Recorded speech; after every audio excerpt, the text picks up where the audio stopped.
Cantaloupe right here is a great example of my newfound love for our dehydrator. We've had it for years, but we haven't used it a ton. We use it some, at harvest time especially. But I'm starting to really try and salvage things that are just on their way out the door. Now this is a pretty bruised up cantaloupe. I would not want to try and jelly this and keep it for long-term storage or anything of that sort. But I am going to carve this guy up, cut all the bad spots off, and turn it into fruit leather with the dehydrator that we'll eat as a snack in the next couple of days, and keep this guy from heading to the junk pile.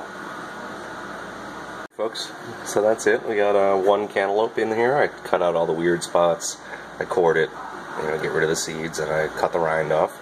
And I'm now gonna puree this thing. Oh, if I turn it on first.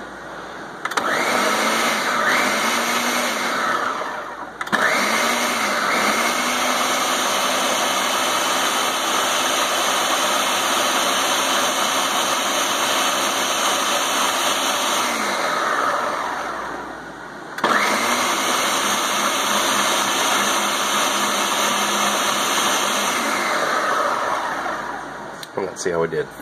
We got 2.5 cups. That actually works pretty well with my particular trays in our dehydrator. 2.5 cups is actually just about perfect. With some fruits, something a little tart, you're going to want to add sugar. Cantaloupe, things like that are so sweet, I don't think it's really necessary. So I'm going to pour this out in the tray and get it started. Alright, I poured the stuff out. So that's a bunch of liquid cantaloupe. This one's very thin. I don't want to mess with it too much. A lot of times you have to spread it with a rubber spatula or something. This one is very, very thin, so it might take a little while longer to dry. But generally speaking, overnight, 12 hours, something like that. My machine has a fruit setting. I believe it's 125 degrees for drying fruits, and that seems to work pretty good for this.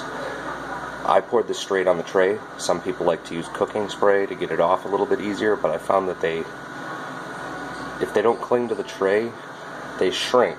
So you end up with a thicker fruit leather that might only end about this wide when you're different. So it comes out different when you oil it for sure. It makes a thicker, I don't know if I'd say fluffier, maybe fluffier fruit leather that way.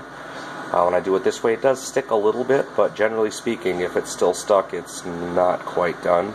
And after you get a corner lifted up, you can usually get a rubber spatula underneath and just zip it right off. So this stuff's off the dehydrator, and I'm going to fire it up, and we'll check back in on it when it's done.